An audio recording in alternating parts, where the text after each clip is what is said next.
ሰላም ሰላም የኢትዮ ልሳን ተከታታዮች እንደምን አላችሁ? እንግዲህ ሰሞኑን ትንሽ ከትምህርት መዘጋት ጋር ተያይዞ ትንሽ ጠፋ ብለናል።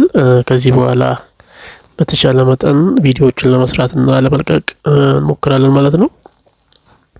እንግዲህ ዛሬ ይዤላችሁ የመጣው ስለ ቋንቋ ጥንት አመጣጥን የተመለከተ የትምህርት ርዕስ ይሆናል። ቋንቋ ጥንት አመጣጥ ወይም ደግሞ ቋንቋ እንዴት ተጀመረ የሚለውን ጥያቄ እናነሳና በጣም ሰፋ ያለና ዝርዝር ያሉ ማብራሪያዎችን እንወስዳለን ማለት ነው። እንግዲህ አስቀድሞ ቋንቋ ከየት መጣ እንዲሁም ደግሞ እንዴት መጣ ብላችሁ ታስባላችሁ? ሌላ ደግሞ ስለ ቋንቋ ጥንት አመጣጥ በሁሉም ዘንድ አንድ ተቀባይነት ያለው ማስረጃ አለ ብላችሁ ታስባላችሁ? የሚሉ ቅድመ ጥያቄዎች አሉ። እነኚህን በአእምሯችን እያመላለስን ሌላውን ተከታዩን ሀሳብ እናቀርባለን ማለት ነው። እንግዲህ ስለ ቋንቋ ጥንት አመጣጥ ለማወቅ የተደረጉ በጣም በርካታ ሙከራዎች አሉ። እነኚህ ሙከራዎች ምን ይመስላሉ የሚሉትን እናያቸዋለን ማለት ነው። እንግዲህ በሳይንሱ ዓለም ቋንቋ እንዴት ተጀመረ፣ መቼና በማን እንደተጀመረ የሚያስረዳ መረጃም ሆነ ማስረጃ የለም። ነገር ግን የስነ-ሰብ ተመራማሪዎች የቋንቋን የተመጣነትና ስለ አመጣጡ ለማወቅ መመራመር ከጀመሩ በርካታ ዓመታትን አስቆጥረዋል። አሁንም ጥናቱ እንደቀጠለ ነው ያለው ማለት ነው። ነገር ግን ብዙ ጥናቶች ይደረጉ እንጂ በሁሉም የስነ-ሰብ ተመራማሪዎች ደግሞ በቋንቋ ላይ ጥናት የሚያደርጉ ምሁራኖች የሚያስማማ አንድ ወጥ የሆነ ወይም ደግሞ ሁሉንም የሚያስማማ ምላሽ ያላገኘ ጥያቄ መሆኑን ማወቅ ይጠበቅብናል ማለት ነው። እንግዲህ የቋንቋ ጥንት አመጣጥ ወይም ደግሞ የቋንቋ አመጣጥን ለማወቅ ጥንታዊና ባህላዊ ቅሪቶችን ከመሬት ቆፍሮ ማውጣት ጥናት ተደርጎባቸዋል። ነገር ግን በቁፋሮ የተገኙት የድንጋይ ላይና የሸክላ ላይ ጽሁፎች ናቸው። እነኚህ ጽሁፎች ደግሞ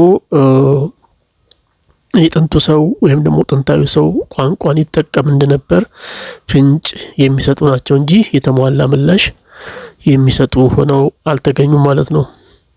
ስለዚህ ይልቁንም በቁፋሮ የተገኙት የሸክላና የድንጋይ ላይ ግኝቶች ምላሽ ወይም ደግሞ ፍንጭ ሊሰጡ የሚችሉት ከጽህፈት በፊት ንግግር እንደነበረና እንዲሁም ደግሞ ከቋንቋን ይልቅ ለጽህፈት አጀማመር ፍንጭ የሚሰጥ መሆኑ ይታወቃል ማለት ነው።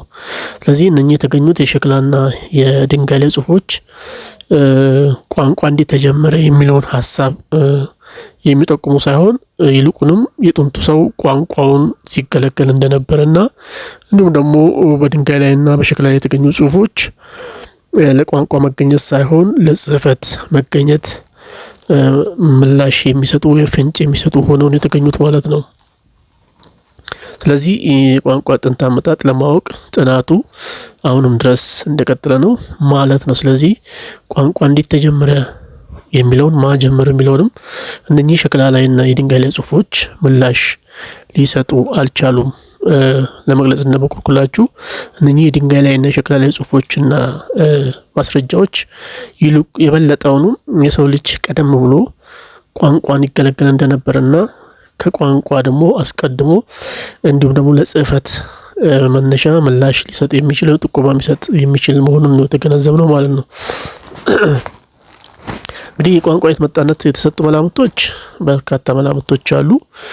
የተሰጡ መላምቶች በጣም በርካቶች ናቸው። ወደ 4 የሚደርሱ አሉ። ግን እኔ ዋና ዋናዎቹን በሁለት ካቴጎሪ ከፍዬ ላቀርብላችሁ ችያለሁ። እንግዲህ ቀደም ብለን እንዳልነው ቋንቋ ማን እንዴትና መቼ እንደተጀመረ ቁልጭ ያለ ወይም ደግሞ ሁሉንም ሰዎች ሊያስማማ የሚችል ምላሽ እንዳልተገኘ ለመጠቆም ሞክሬያለሁኝ። እነኚህ የቋንቋ የተመጣነትን የሰጡ መላምቶች ወይም ደግሞ ግምቶች ናቸው። በሁለት ከፍለን ማየት እንችላለን። የመጀመሪያው የሐሳባዊያን አመለካከትና እንዲሁም ደግሞ የቁስ አካላዊያን አመለካከት ብለን በሁለት ትልቅ ካቴጎሪ ከፍለን መመልከት እንችላለን ማለት ነው። እነኚህ ካቴጎሪዎች የቋንቋ ወይም ስለ ቋንቋ አመጣጥ ወይም ቋንቋ እንዴት መጣ ብለው ሲጠየቁ ሁለቱም አይዲዮሎጂዎች ወይም ደግሞ ሁለቱም እሳቤዎች የተለያየ ምላሽ ነው የሚሰጡት። እያንዳንዳቸውን ለማየት እንሞክራለን ማለት ነው። እንግዲህ ስለ ቋንቋ ጥንት አመጣጥ የሰጡ መላምቶች ሁለት ነው ብያቸዋለሁ። አንደኛው የሐሳባውያን አመለካከት ነው። እነኚህ ሐሳባውያን ወይም ደግሞ እነኚህ ሐሳብን መሰረት አድርገው ጥናት የሚያደርጉ የቋንቋ ምሁሮች ቋንቋ እንዴት ተጀመረ ተብለው ሲጠየቁ የሚሰጡት ምላሽ ከመለኮት ወይም ደግሞ ከእግዚአብሔር የተሰጠ ወይም ቋንቋ መለኮታዊ ስጦታ ነው ብለው የሚያምኑ ሰዎች ወይ ደግሞ ቡድኖች ናቸው ወይም አካል ናቸው። ስለዚህ ቋንቋ እንዴት ተጀመረ ተብለው ሲጠየቁ ቋንቋ የተጀመረው እግዚአብሔር መጀመሪያ ለሰው ልጅ የሰጠው ጸጋ ነው እና በሂደት ቋንቋውን እያሳደገ መጥቶ እዚህ ደረጃ ላይ ደርሷል የሚሉ የቋንቋ ፍልስፍና ያላቸው ምሁሮች ናቸው ማለት ነው። እንግዲህ ምንድነው የሚሉት እንደ ማብራሪያ ሲያስቀምጡ እግዚአብሔር መጀመሪያ የሰው ልጅ ፈጠረ። ከዛ የምድር አራዊቶችንም የሰማይ ወፎችንም ሁሉንም ከምድር አደረገ እያለ ይቀጥልና የፈጠራቸውን ፍጥረቶች ሁሉ ወደ አዳም አመጣቸው። አዳምም ከእግዚአብሔር በተሰጠው ጸጋ ሕያው ነፍስ ላላቸው ሁሉ ስም አወጣላቸው የሚል መደምደሚያ ሀሳብ ነው የሚያቀርቡት። እንግዲህ ምን ያህል ትክክል ነው ትክክል አይደለም እናንተ በየቤታችሁ ሀሳብ ተለዋወጡበት ማለት ነው። እንግዲህ ግዑዝ ለሆኑት ነገሮች ሁሉ እንዲሁ ስምና ስያሜ ሰጣቸው። ለእያንዳንዳቸው ስያሜ ሰጣቸው፣ በስማቸው መጥራት ቻለ። ቀስ በቀስ በሂደት ላይ እያንዳንዱ ነገር ስያሜ በመስጠት ቋንቋ በዚህ ሂደት ውስጥ አድጎ አሁን ካለበት ደረጃ ደርሷል የሚሉ እሳቤ ያላቸው ናቸው ማለት ነው። ስለዚህ ምናልባት እዚህ ጋር አንድ ጥያቄ ላቀርብላችሁና ወደ ቀጣዩ ልሂድ። ቋንቋ ከፈጣሪ ወይም ከመለኮታዊ ስጦታ ከሆነ በምድር ላይ ይህ ሁሉ ቋንቋ ከየት መጣ? አሁን የምናያቸው የምንሰማቸው በሀገራችን ብቻ ከ80 በላይ የሚደርሱ ቋንቋዎች እንዳለ ይነገራል። ግን እነኚህ ቋንቋዎች ከየት መጡ?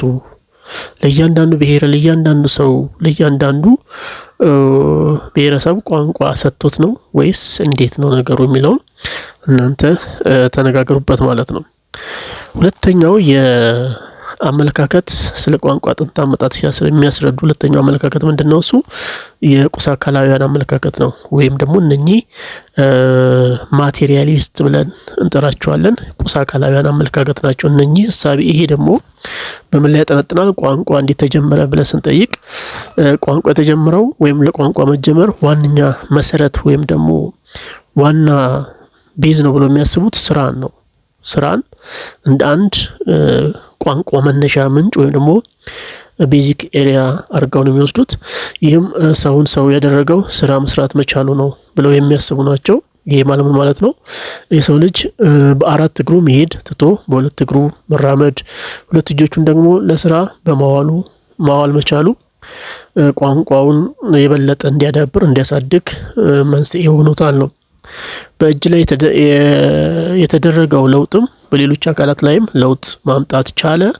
በአእምሮአችን ላይ፣ በአመለካከታችን ላይ፣ በእሳቢያችን ላይ፣ በተለያዩ ሰውነታችን ላይ ለውጥ ማምጣት ሲጀምር እንዲሁ ቋንቋም በዛው ልክ ለውጥ እያመጣ እያደገ መጣ የሚሉ ቡድኖች ናቸው። እንግዲህ የሰው ልጅ በእደ ጥበብ እየሰለጠነ ሄደ። ማህበራዊ ተግባቦቱም እየጠነከረ መጣ።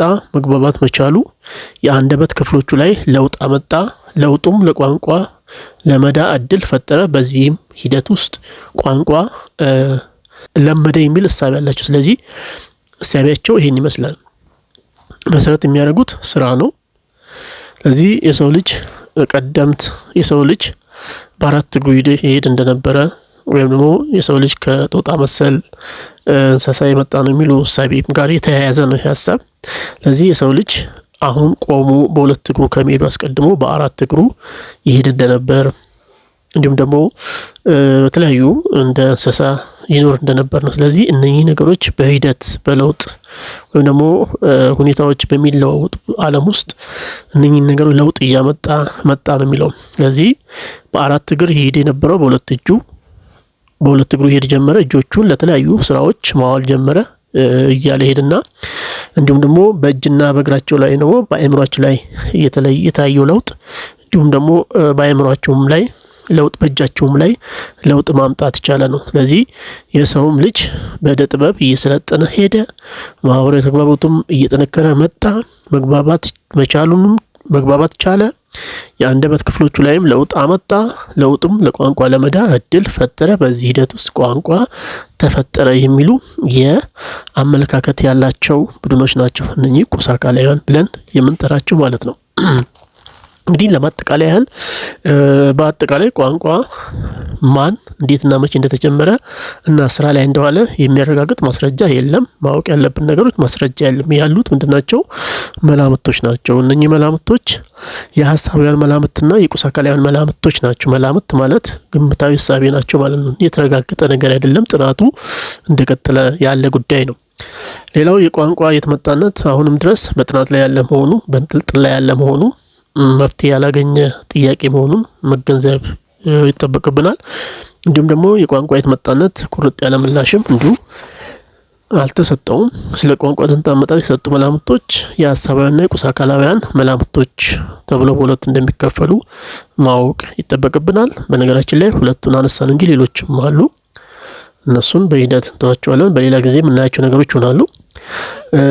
ሁለቱ የቁስ አካላዊና የሐሳባዊ መላምት ሐሳቢያችሁ ምንድነው ብለን ካለ ለምሳሌ የሐሳባዊ መላምት ቋንቋ ከየት መጣ ተብሎ ሲጠየቁ ቋንቋ መለኮታዊ ስጦታ እንደሆነ የሚያስረዱ ሲሆኑ ቁስ አካላዊያን ደግሞ ቋንቋ ከየት መጣ ተብሎ ሲጠየቁ ቋንቋ ከስራ ጋራ የተያያዘ ምላሽ የሚሰጡ ናቸው ማለት ነው። እንግዲህ ውድ ተከታታዮቻችን እስካሁን ያነሳናቸውን ሐሳቦች ከሞላ ጎደል እንደ መንደርደሪያ ይሆናሉ ብዬ ስላሰብኩ ነው።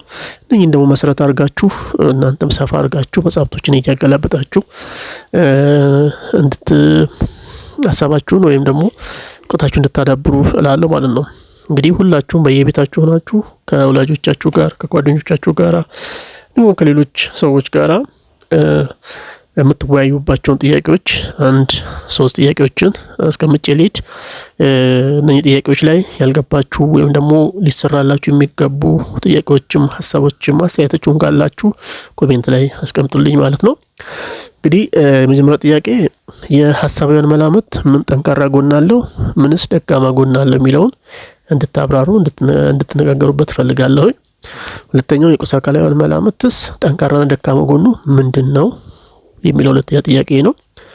ሶስተኛው ከሁለቱ መላምቶች ስለ ቋንቋ አጀማመር ሚዛን የሚደፋው የትኛው መላምት ነው ብላችሁ ታስባላችሁ? ተወያዩበት። እንግዲህ በዚህ ዙሪያ ላይ ማብራሪያ የምትፈልጉና ጥያቄ ካላችሁ ኮሜንት ላይ እንድታስቀምጡልን እያልኩ እንግዲህ በቀጣይ ደግሞ በሌላ አጭር ቪዲዮ እስከምመጣ እስከዛው ቻናሌን ሰብስክራይብ አድርጉት፣ ላይክ አድርጉት፣ ሼር አድርጉት፣ ኮሜንትም አድርጉት። እንግዲህ እስካሁን ስለነበረ ቆይታ እጅጉን አመሰግናለሁ። ቻው።